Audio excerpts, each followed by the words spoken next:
माई बहन कहा ताली बैठल वाली हो जाओ।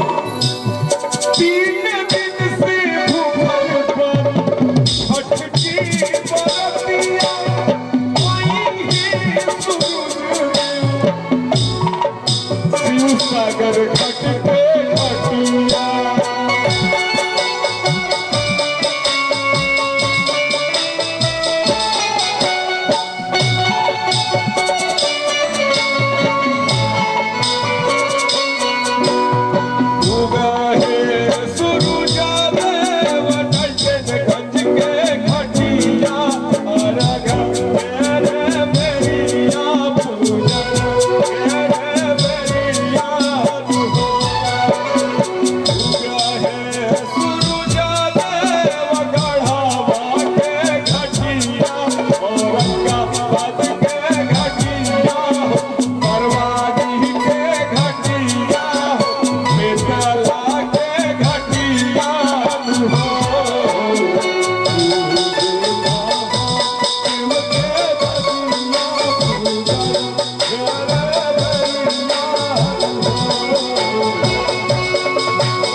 बांझीन औरत छठ व्रत के त्योहार करके 3 दिन के उपवास करके कैसे छठ माई से गुहार कर दिया। हे छठी मैया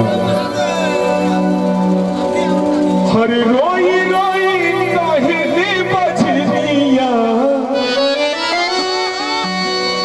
हर रोई रोई काहे बजनिया, हे माई कहीं से,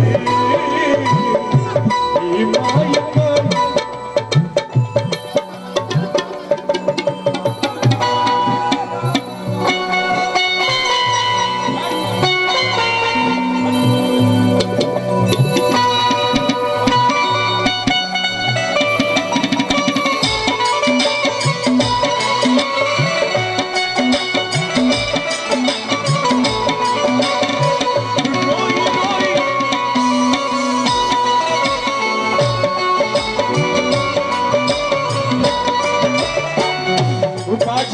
कैसे सूरज देव से गुहार कर दिया, छठी मैया से गुहार कर दिया।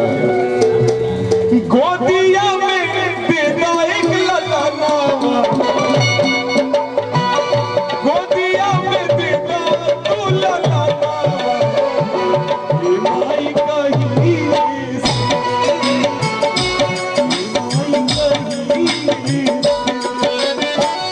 रोई रोई कहली बछिया,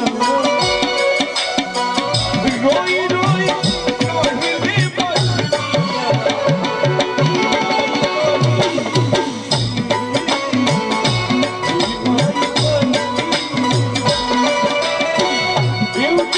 में देना तू ललाना, गोदिया में देना तू ललाना, ये माई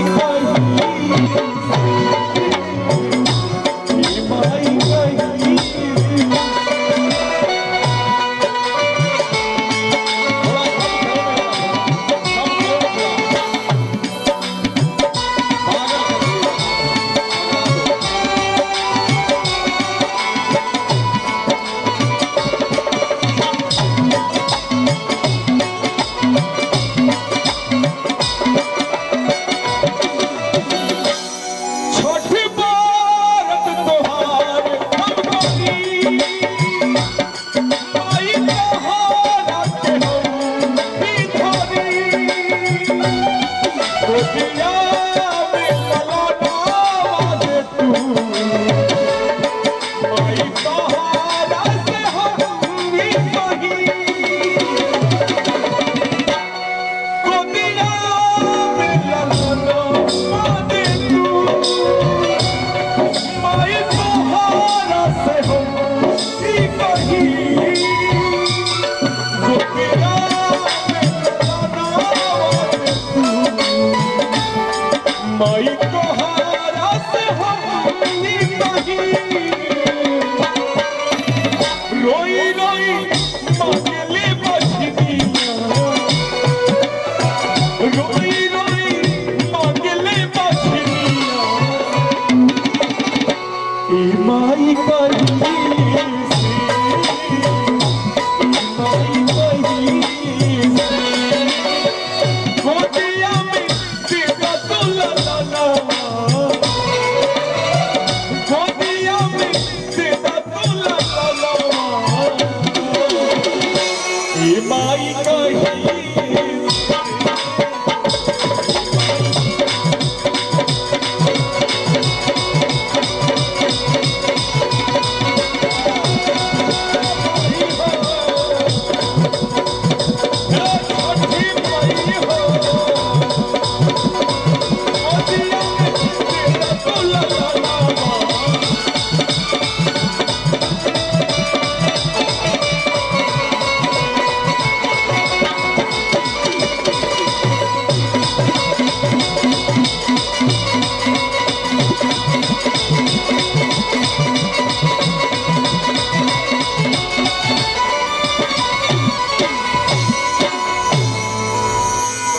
बोला बोला छठी मैया की।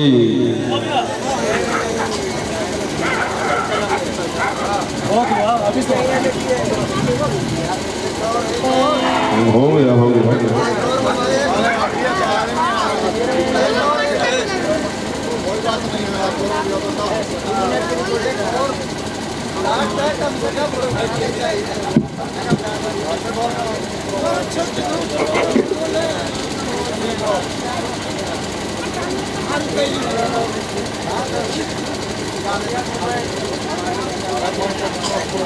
क्या शिवेंदु जी नींद मार के आ गए? रात हो गई। अरे अभी तो शुरू हुआ है, पार्टी शुरू हुई है, कहाँ टेंशन है? अभी नहीं खत्म होगा, कहाँ टेंशन है? रिलैक्स लेने दीजिए थोड़ा सा। चलो तो चाय चाय दिला रहा है तो रेलवे स्टेशन वाला चाय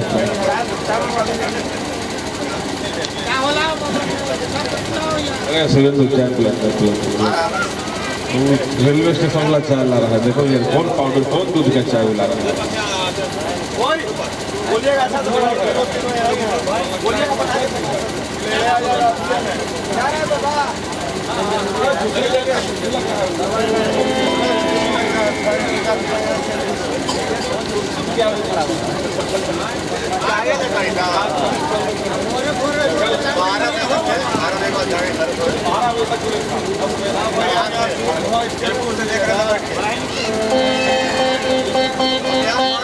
आइए, जैसा कि अभी शिवसागर छठ पूजा घाट के दरबार में जितने भी छठ व्रतधारी यहाँ भगवान भास्कर सूर्य नारायण की उपासना में लगे हुए हैं, सभी को छठ पूजा की भगवान भास्कर सूर्य नारायण देव की इस महापर्व की है। चूंकि अंतिम अर्घ आज सुबह होगा, उसके बाद हम लोग प्रसाद खाएंगे।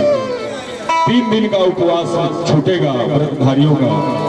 तो सभी माताओं बहनों के लिए हृदय से नमन है, वंदन है, आपका अभिनंदन है।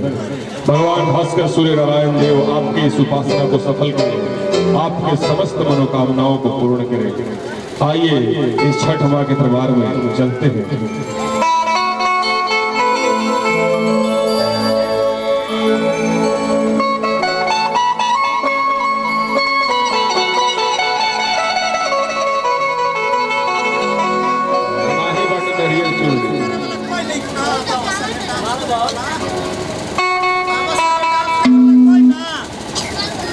बैलेंस हो गया थोड़ा सा।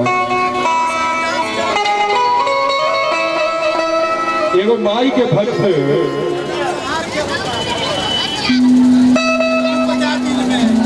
छठी माई के दरबार में जाके कौना भाव में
हो छठी मैया,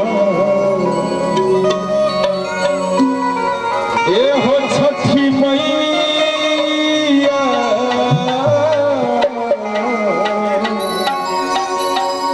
ए हो छठी मैया,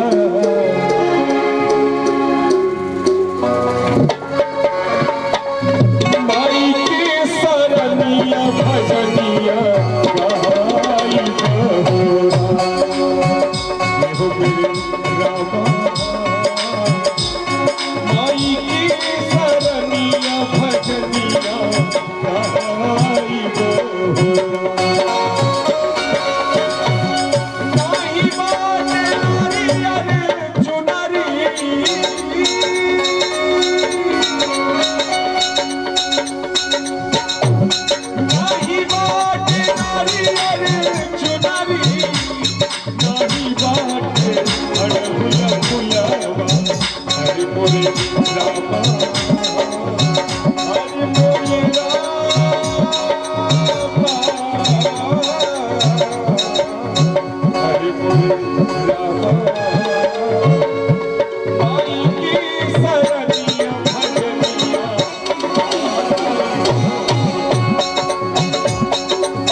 बहार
ताली बजा के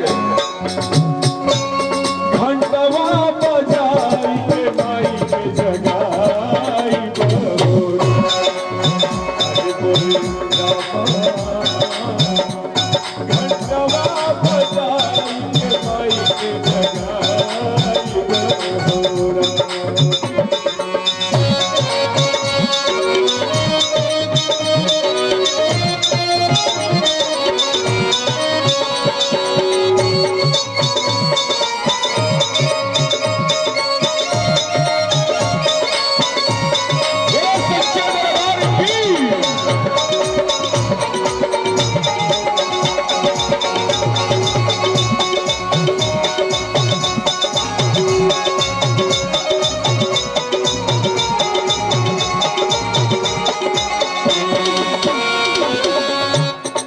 ऑर्गन का थोड़ा सा लेवल कम करो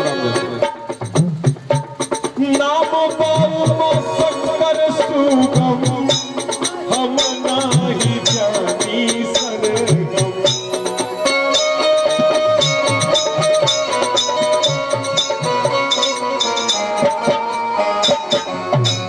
नाम बाबू शंकर सुगम हम नाही जानी सरगम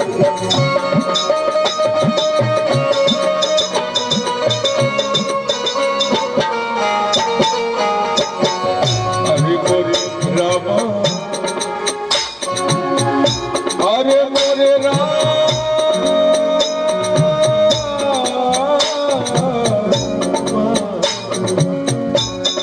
अरे हमर छठी माई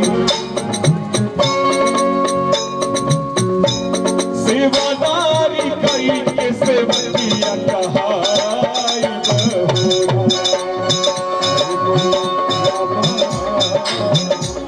सेवादारी कई के सेवकिया कहाई नाही बात नारी अरे चुनारी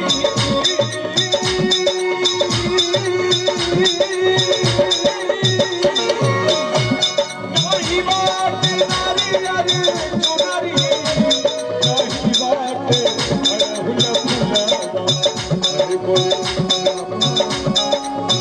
अरे बोले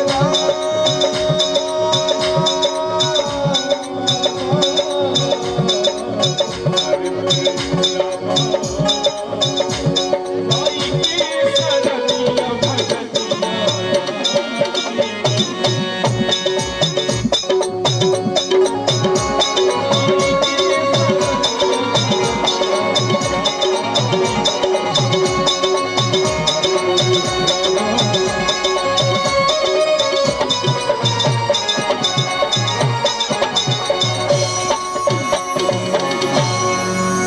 यही बोलिए तो चार चलिए यहीं पे प्रोग्राम की समाप्ति करते हैं हम सभी कलाकार। बहुत बहुत धन्यवाद अमित जी, आलोक जी, राकेश जी और हमारे संजय भाई। 5 बजे का टाइम था लेकिन 5:30 हो चुके हैं। चलिए प्रोग्राम को यहीं पे समाप्त करते हैं। आप सभी लोग खुश रहे, मुस्कुराते रहे, आबाद रहे, यही कामना करते हैं छठी मैया से। एक बार जबरदस्त जयकारा लगाएंगे छठी मैया के नाम से। बोलिए जयकारा छठी मैया की। आवाज नहीं आ रहा है। पूरी रात आप लोग सोए हुए, ऐसा लगना चाहिए कि पूरे सरगी पोखरी की तमाम जनता सुने तो लगे कि हाँ महानायक उमाशंकर मिश्रा जी आए हुए थे और उन्हीं के प्रोग्राम में ये जयकारा लगाया गया था। जिस तरह से नरेंद्र मोदी आवाज लगाते हैं ना, भारत माता के, भारत माता के, भारत माता के, वंदे वंदे, बोलिए छठी मैया की, छठी मैया की, बोलिए छठी मैया की। हर हर महादेव। आप सभी लोग खुश रहे, मुस्कुराते रहिए। इसी के साथ महानायक उमाशंकर मिश्रा जी का प्रोग्राम यहीं पे समाप्त होता है। बहुत बहुत धन्यवाद आप तमाम पूजा कमेटी के मेंबर को और पूजा समिति के मेंबर को, खास करके सौरभ भाई को मैं तहे दिल से धन्यवाद करता हूं जिन्होंने इतना शानदार ऑर्गेनाइजिंग किया है। बहुत बहुत धन्यवाद।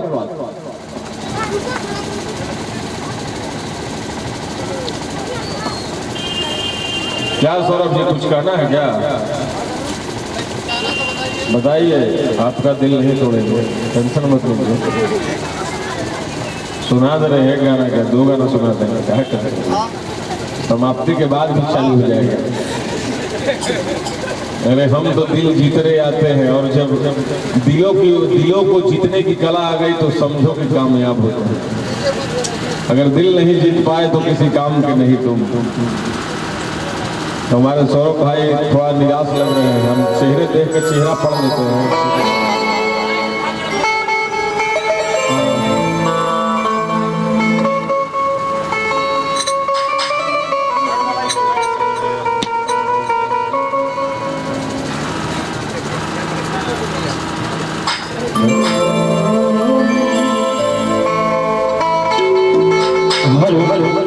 एक बार प्रेम से बोली छठी मैया की। कहते हैं कि सावन की महीना आ जाए और उंगली में नगीना आ जाए, सावन की महीना आ जाए और उंगली में नगीना आ जाए, और आप सब दोनों हाथों को उठाकर ऐसी जोरदार जयकारे लगाए कि पाकिस्तान वालों को भी पसीना आ जाए। एक बार प्रेम से बोली छठी मैया की। चलिए बस आप सभी के बीच हमारी उम्र व्यक्ति एक गाना प्रस्तुत करने जा रहे हैं और कहते हैं कि महको तो ऐसे महको कि बहारों को होश आ जाए। अरे महको तो ऐसे महको कि बहारों को होश आ जाए, और आप सब दोनों हाथ उठाकर ऐसी ताली जोड़ कर बजाए कि हम जैसे कलाकारों को भी जोश हो जाए। हमारे सारे मस्जिद को मिली जोर ताली बजा दीजिएगा। चलिए घुमा दिया जी।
आइए विनय जी गीत गाइए, उसके बाद विनय जी।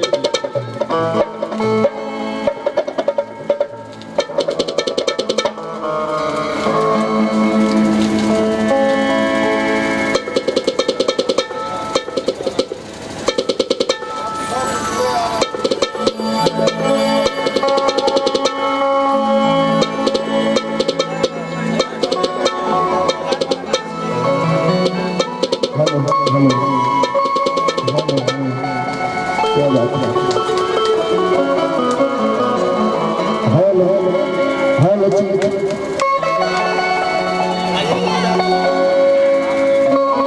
बस अपराधी जी के गाते हैं उसके बाद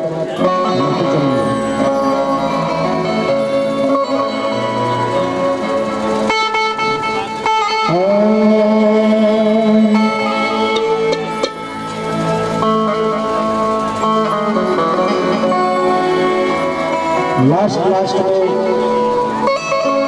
छठी माई के गीत लेके हम चलते हैं और समाप्ति करेंगे।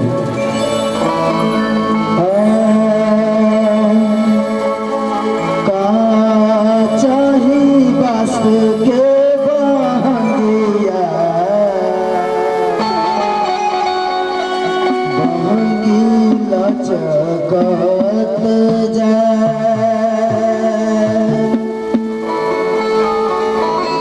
होखिना दित मल सहैया बहंगी घाट पहुँचा।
सभी लोग छठी माई को दोहराइए, उतारिए।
इस कार्यक्रम का अंतिम प्रस्तुति मैं दे रहा हूं, क्योंकि हमारे कलाकारों को जाना है, इन लोगों का भी कार्यक्रम कल आज भी है, तो बहुत दूर दूर से हमारे स्वाति पांडे जी को गाड़ी पकड़ाना है, जो तुरंत जो भी आधे घंटे से परेशान है। पांडे जी अगबगाइए नहीं, बस आपको आधे घंटे में गाड़ी पकड़ा दे रहा हूँ। सराइडी पोखरी की इस पावन धरती को मैं नमन करता हूँ। शिवसागर छठ घाट पर जितने भी पर्वती छठ व्रतधारी यहाँ भगवान भास्कर सूर्य देव की उपासना कर रहे हैं, सबको हृदय से धन्यवाद है, सबको बहुत बहुत शुभकामनाएं हैं। छठी मैया आपके समस्त मनोकामनाओं को पूर्ण करे, यही उम्मीद यही विश्वास के साथ शिवसागर छठ पूजा घाट समिति आप सभी का अभिनंदन कर रहा है। और आगाज हो चुका है इस वर्ष से, अगले साल इससे भी भव्य कार्यक्रम हमारे सौरभ जी के द्वारा होगा। तो बहुत बहुत आशीर्वाद दीजिए इस बच्चे को, जिसने इतना हिम्मत करके इस कार्यक्रम को ऑर्गेनाइज किया। पूरी रात आप लोगों ने हमारा साथ दिया। आइए इस दरबार में जाते जाते अंतिम प्रस्तुति में दे रहा हूँ, उसके बाद हम लोग अपने कार्यक्रम को पैक कर देंगे। अरे होगी है सूरज एक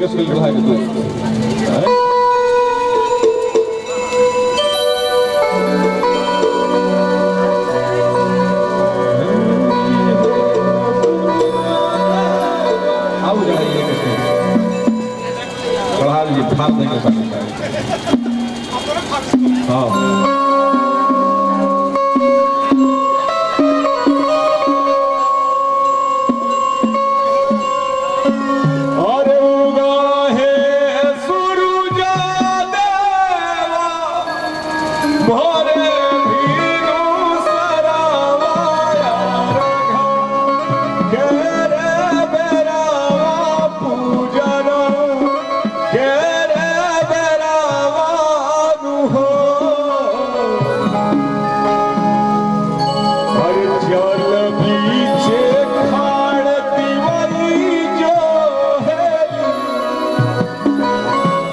जब गाते हैं उस समय क्या करते हो?